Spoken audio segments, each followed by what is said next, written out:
ಸಂದರ್ಭದಲ್ಲಿ. ಯಾಕಂದ್ರೆ ಇಷ್ಟೊತ್ತು ವಿದ್ಯಾರ್ಥಿಗಳನ್ನ ಹಾಗೆ ಹಿರಿಯ ಪತ್ರಕರ್ತರನ್ನ ಪ್ರಶ್ನೆ ಮಾಡ್ತಾ ಇದೆ. ರಾಜಕೀಯ ಪಕ್ಷದ ಪ್ರತಿನಿಧಿಗಳನ್ನ ಪ್ರಶ್ನೆ ಮಾಡುವಾಗ ನೇರವಾಗಿ ಮಾಡೋಣ. ಶತಬಿ ಶಿವಣ್ಣ ಅವರು ಕೂಡ ಜಾಯಿನ್ ಆಗಿದ್ದಾರೆ, ಕಾಂಗ್ರೆಸ್ನ ವಕ್ತಾರರು, after long time. Thank you sir. ಹಾಗೆ ಕಾರ್ಯಕ್ರಮಕ್ಕೆ ಸ್ವಾಗತ ತಮಗೆ. ಸಮೀವುಲ್ಲಾ ಸರ್ ಹೇಳ್ತಾ ಇದ್ರು, ಪ್ರತಿಭಟನೆಯನ್ನ ರಾಜಕಾರಣಿಗಳು ದುರ್ಬಳಕೆ ಮಾಡ್ಕೊಳ್ತಿದ್ದಾರಾ ಅನ್ನೋ ಒಂದು ಚಿಂತನೆ ಪ್ರತಿಭಟನೆ ಮಾಡ್ತಿರುವ ಮೂಲ ಅಥವಾ ಅಸಲಿ ವಿದ್ಯಾರ್ಥಿಗಳಿಗೂ ಕೂಡ ಬರಬೇಕಾಗತ್ತೆ ಅಂತ ಹೇಳಿ. ಸರ್, ಇಲ್ಲಿ ಬಳಕೆ ದುರ್ಬಳಕೆ ಹಂತವನ್ನ ಮೀರಿ ಹೋಗ್ಬಿಟ್ಟಿದ್ಯಾ? ಹೈಜಾಕ್ ಅಂದ್ರೆ ಇಡೀ ಪ್ರತಿಭಟನೆಯನ್ನೇ ಆಪೋಷಣ ತೆಗೆದುಕೊಳ್ಳಿಕ್ಕೆ ರಾಜಕೀಯ ಪಕ್ಷಗಳು ನಿಂತು ಬಿಟ್ಟಿವೆಯಾ? ಅನುಮಾನಗಳು ಯಾಕೆ ಬರ್ತಾ ಇದೆ? ಆಮ್ ಆದ್ಮಿ ಪಕ್ಷದಿಂದ ನೇರವಾಗಿ ಹೇಳ್ತಿದ್ದಾರೆ, sir, Rahul Gandhi is trying to hijack the cockroach protest. ಈ ಜಿರಳೆಗಳು ಅಥವಾ ಸಿಜೆಪಿಯ ಪ್ರೊಟೆಸ್ಟ್ ಏನ್ ನಡೀತಾ ಇದೆ, ಆ ಪ್ರೊಟೆಸ್ಟ್ ಅನ್ನ ಹೈಜಾಕ್ ಮಾಡ್ಲಿಕ್ಕೆ ಈಗ ಧುಮುಕು ಬಿಟ್ಟಿದ್ದಾರೆ ರಾಹುಲ್ ಗಾಂಧಿ ಅವರು. He is varied. ಎಲ್ಲಿ ಕ್ರೆಡಿಟ್? ಇನ್ ಕೇಸ್ ಈ ಪ್ರತಿಭಟನೆಗೆ ಹೆದರಿ ಧರ್ಮೇಂದ್ರ ಪ್ರಧಾನ್ ಅವ್ರ ಕೈಲಿ ರಾಜೀನಾಮೆ ಕೊಡಿಸ್ಕೊಂಡೇ ಬಿಡ್ತು ಕೇಂದ್ರ ಸರ್ಕಾರ ಅಂದ್ರೆ ಕ್ರೆಡಿಟ್ ಹೋಗೋದು ಯಾರಿಗೆ? ಸಿಜೆಪಿಗೆ ಅಥವಾ ಅದ್ರ ಹಿಂದೆ ಇದ್ದಾರೆ ಅಂತ ಹೇಳಲಾಗ್ತಾ ಇರುವ ಆಮ್ ಆದ್ಮಿ ಪಕ್ಷದವರಿಗೆ. ಇದು ಬೇಕಾಗಿಲ್ಲ ರಾಹುಲ್ ಗಾಂಧಿ ಅವರಿಗೆ. That's why Rahul Gandhi is hijacking. ದುರ್ಬಳಕೆನೂ ಅಲ್ಲ, ಬಳಕೆನೂ ಅಲ್ಲ, ಕಂಪ್ಲೀಟ್ ಆಗಿ ಆಪೋಷಣ ತೆಗೆದುಕೊಳ್ತಿದ್ದಾರೆ. ಇದು ಆಮ್ ಆದ್ಮಿ ಪಕ್ಷ ಅವರ ವಿವೇಚನೆಗೆ ಬಿಟ್ಟಿರ್ತಕ್ಕಂಥದ್ದು. ಆದರೆ ನಾನು ಸ್ಪಷ್ಟವಾಗಿ ಹೇಳಬೇಕು ಅಂದರೆ, ರಾಹುಲ್ ಗಾಂಧಿ ಅವರು ಸ್ಟೂಡೆಂಟ್ಸ್ ಇಶ್ಯೂಸ್ ಮತ್ತು ನೀಟ್ ಪೇಪರ್ ಲೀಕ್ ಆಗಿರ್ಬೋದು, ಹಲವಾರು ಪೇಪರ್ ಲೀಕ್ಸ್ ಆಗಿರ್ಬೋದು, ಇದ್ರ ಬಗ್ಗೆ ಸತತವಾಗಿ ಕಳೆದ 12 ವರ್ಷಗಳಿಂದ ಪ್ರಶ್ನೆಯನ್ನು ಎತ್ತುತ್ತಲೇ ಇದ್ದಾರೆ. ನಾವು ಯಾವತ್ತೂ ಕೂಡ CJP ಅವ್ರ ಜೊತೆ ಏನೋ ಔಟ್ರೈಟ್ ಕೋಆರ್ಡಿನೇಷನ್ ಅಥವಾ ನಿಮಗೆ ಸಮರ್ಥನೆ ಮಾಡ್ತೀವಿ ಅಂತ ಎಲ್ಲೂ ಕೂಡ ಹೇಳಿಲ್ಲ. ನಾವು ಆ ಥರ ಬಿಂಬಿಸ್ತಾನೂ ಇಲ್ಲ. ಯಾವಾಗ CJP ಸ್ಟಾರ್ಟ್ ಆಯಿತು, ಚೀಫ್ ಜಸ್ಟಿಸ್ ಅವರ ಕಾಮೆಂಟ್ ಇಂದ ಅವರು ಧರ್ಮೇಂದ್ರ ಪ್ರಧಾನ್ ಅವರ ರೆಸಿಗ್ನೇಷನ್ ಅನ್ನ ಕೇಳಿದ್ರು, ನಾವು ಯಾವತ್ತಾದ್ರೂ ಅವ್ರ ಜೊತೆ ಭಾಗಿಯಾಗಿರೋದು ನೀವು ನೋಡಿದೀವ? ಆದ್ರೆ ಪ್ಯಾರಲಲ್ ಆಗಿ ರಾಹುಲ್ ಗಾಂಧಿ ಅವರು ಕೋಟಾಲಾಗಿರ್ಬೋದು, ಬೆಂಗಳೂರಲ್ಲಾಗಿರ್ಬೋದು, ಬೇರೆ ಬೇರೆ ಕಡೆ ಛಾತ್ರೋಂಕಿ ಗೂಂಜ್ ಅಂತ ಒಂದು ಪವರ್ ಪಾಯಿಂಟ್ ಪ್ರೆಸೆಂಟೇಷನ್ ಜೊತೆ ಯಾವ ರೀತಿ ನಮ್ಮ ಯುವಕರು, ನಮ್ಮ ವಿದ್ಯಾರ್ಥಿನಿಯರ ಜೀವನಗಳು ಹಾಳಾಗ್ತಾ ಇದ್ದಾವೆ, ಈ ಎಜುಕೇಶನ್ ಸಿಸ್ಟಮ್ ಅಲ್ಲಿ ಪರಿಷ್ಕರಣೆ ಅವಶ್ಯಕತೆ ಇದೆ, ಇದ್ರ ಬಗ್ಗೆ ಚರ್ಚೆ ಮಾಡ್ತಾ ಇದ್ದಾರೆ.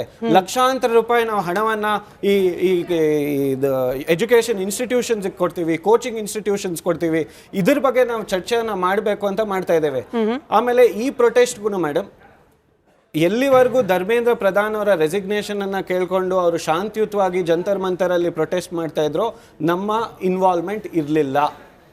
ರಾಹುಲ್ ಗಾಂಧಿ ಅವರು ಇನ್ವಾಲ್ವ್ ಆಗಿದ್ದು ಯಾವಾಗ ಕೇಂದ್ರ ಸರ್ಕಾರದವರು ಪೊಲೀಸ್ ಅವ್ರನ್ನ ಮುಂದಿಟ್ಟು, CRPF ಅವ್ರನ್ನ ಮುಂದಿಟ್ಟು ಒಂದು ಶಾಂತಿಯುತವಾಗಿ ನಡೀತಾ ಇರುವಂತಹ ಪ್ರೊಟೆಸ್ಟ್ ಅಲ್ಲಿ, ಸಂವಿಧಾನದ ಆಶ್ರಯದಲ್ಲಿ ನಡೀತಾ ಇರುವಂತಹ ಪ್ರೊಟೆಸ್ಟ್ ಅನ್ನ ಈ ಗೂಂಡಾಗಳನ್ನ ಹಿಡ್ಕೊಂಡು ಈ ಲಾಠಿ ಚಾರ್ಜ್ ಮಾಡಿ, ಸ್ಮೋಕ್ ಟಿಯರ್ ಗ್ಯಾಸ್ ಹಾಕಿ, ಲಾಠಿಗಳಲ್ಲಿ ನೇಲ್ಸ್ ಅನ್ನ ಹಾಕಿ ಚರ್ಮ ಕಿತ್ಕೊಳ್ಳೋ ರೀತಿ ಮಹಿಳೆಯರಂತ ನೋಡ್ದೆ, ಮಕ್ಕಳಂತ ನೋಡ್ದೆ ಅವ್ರ ಮೇಲೆ ದೌರ್ಜನ್ಯ ಮಾಡಿದ್ರಲ್ಲ, ಅವತ್ತು ನಾವು ನೆಕ್ಸ್ಟ್ ಡೇ ಪಾರ್ಲಿಮೆಂಟ್ ಅಲ್ಲಿ ಪ್ರೈಮ್ ಮಿನಿಸ್ಟರ್ ಆಫೀಸ್ಗೆ ಹೋಗ್ತೀವಿ, ಅವ್ರ ಮನೆ ಹತ್ರ ಹೋಗ್ತೀವಿ, demanding the resignation of the home minister.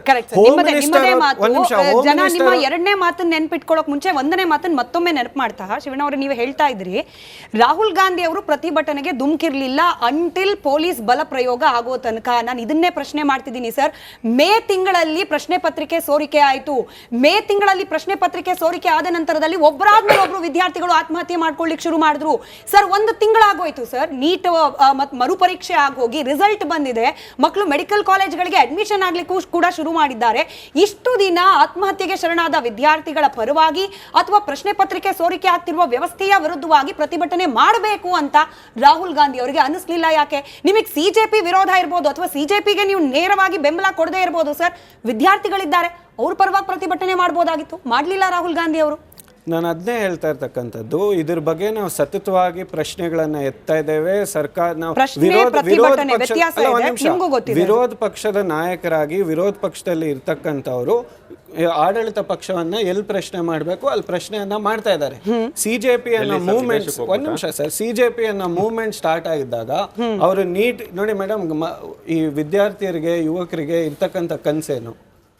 ಅವ್ರಿಗೆ ನಾನು ಈ ವಿಷಯದಲ್ಲಿ ರಾಜಕೀಯ ಪಕ್ಷಗಳು ಇನ್ವಾಲ್ವ್ ಆಗ್ಲೇಬಾರ್ದು. ಎಲ್ಲರೂ ಕೂಡ ಕುತ್ಕೊಂಡು ಕಲೆಕ್ಟಿವ್ ಲೀಡರ್ಶಿಪ್ ಅಲ್ಲಿ ಈ ಎಜುಕೇಶನ್ ಸಿಸ್ಟಮ್ ನ ಹೇಗೆ ಚೇಂಜ್ ಮಾಡಬೇಕು ಅನ್ನೋ ಚಿಂತನೆ ಮಾಡಬೇಕು. ಇವತ್ತು ಆರ್ಟಿಫಿಷಿಯಲ್ ಇಂಟೆಲಿಜೆನ್ಸ್ ನ ಯುಗದಲ್ಲಿ ಚರ್ಚೆ ಮಾಡ್ಲಿಕ್ಕೆ ಸರ್ಕಾರ ಇವಾಗ್ಲೂ ಚರ್ಚೆ ಮಾಡ್ಲಿಕ್ಕೆ ಅವಕಾಶ ಆಗಿಲ್ಲ. ಸೆಷನ್ ನಡೀತಾ ಇದೆ, ಚರ್ಚೆ ಮಾಡ್ಲಿಕ್ಕೆ ಅವಕಾಶ ಆಯ್ತು. ಬಟ್ ಆಡಳಿತ ಪಕ್ಷಕ್ಕೂ ಬೇಕಾಗಿಲ್ಲ, ಅನ್ಫಾರ್ಚುನೇಟ್ಲಿ ವಿರೋಧ ಪಕ್ಷಕ್ಕೂ ಬೇಕಾಗಿಲ್ಲ. ಯಾಕಂದ್ರೆ ಚರ್ಚೆ ಮಾಡ್ಬಿಟ್ರೆ ಸೊಲ್ಯೂಷನ್ ಬರುತ್ತಲ್ಲ, ಸೊಲ್ಯೂಷನ್ ಬಂದ್ಬಿಡುತ್ತೆ, ಅಲ್ಲಿ ಪೊಲಿಟಿಕಲ್ ಮೈಲೇಜ್ ಸಿಗೋದಿಲ್ಲ.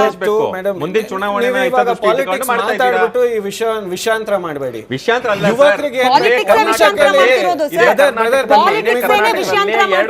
ಯುವಕರಿಗೆ ಧಾರವಾಡದಲ್ಲಿ ಯಾವ ರೀತಿ ಹೋರಾಟ ಆಗಿತ್ತು ಗೊತ್ತಾ ನಿಮಗೆ? ಸತ್ಯಾಂಶ ಏನಂದ್ರೆ 152 ಪೇಪರ್ ಲೀಕ್ ಆಗಿರೋದು ನಿಜ, ಇಟ್ ಇಸ್ ಅ ಫ್ಯಾಕ್ಟ್. 27 ಜನ ಯುವಕರು ವಿದ್ಯಾರ್ಥಿನಿಯರು ಆತ್ಮಹತ್ಯೆ ಆಗಿರೋದು, ಈ ಸಿಸ್ಟಮ್ಗೆ ಬಲಿ ಆಗಿರೋದು, ಅವ್ರ ಕೊಲೆ ಆಗಿರೋದು ನಿಜ. ಸರಿ, ಇಲ್ಲ ಕೋಟ್ಯಾಂತರ ಯುವಕರು ಈ ಸಿಸ್ಟಮ್ ಇಂದ ಅವ್ರ ಜೀವನ ಎಫೆಕ್ಟ್ ಆಗಿರೋದು ಸತ್ಯ. ಇದ್ರ ಬಗ್ಗೆ ಚರ್ಚೆ ಮಾಡೋಣ. ಇದು ನೀಟ್ ನ ನಾವು ಹೇಗೆ ಎಕ್ಸಾಮ್ ಪೇಪರ್ ಲೀಕ್ಸ್ ಅನ್ನ ನಿಲ್ಸೋದ್ ಹೇಗೆ ಅಂತ ಚರ್ಚೆ ಮಾಡೋಣ. ಇದರಲ್ಲಿ ರಾಜಕೀಯ ಯಾಕೆ ಬರಬೇಕು?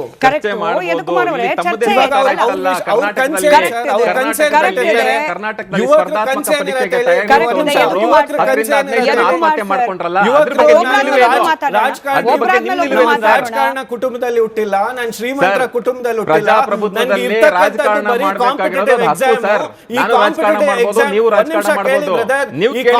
ಎಕ್ಸಾಮ್ ನಾನು ತೀರಿಸಿದ್ರೆ ನಾನು ಹಿಂದೆ ಇರ್ತಕ್ಕಂಥ ತಂದೆ ತಾಯಿಯ ಸಾಲವನ್ನ ತೀರಿಸಬಹುದು, ನಾನು ಮುಂದೆ ಇರ್ತಕ್ಕಂಥ ನನ್ನ ಹೊಸ ಪೀಳಿಗೆಯ ಜೀವನವನ್ನ ಕಟ್ಟಬಹುದು ಅಂತ ಅವ್ರು ಹೋರಾಡ್ತಾ ಇರ್ತಾರೆ.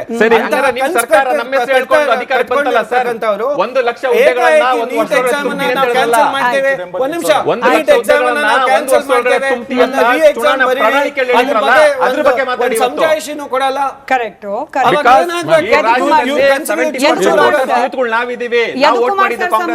ಬಿಜೆಪಿ ವಕ್ತಾರರು 22 ನಿಮಿಷ ಆಯ್ತು, ನನಗೆ ಇನ್ನೂ ಇಬ್ರು ಪ್ಯಾನಲಿಸ್ಟ್ ಗಳಿದ್ದಾರೆ, ಒಬ್ಬರಾದ್ಮೇಲೆ ಒಬ್ರು ಮಾತಾಡೋಣ.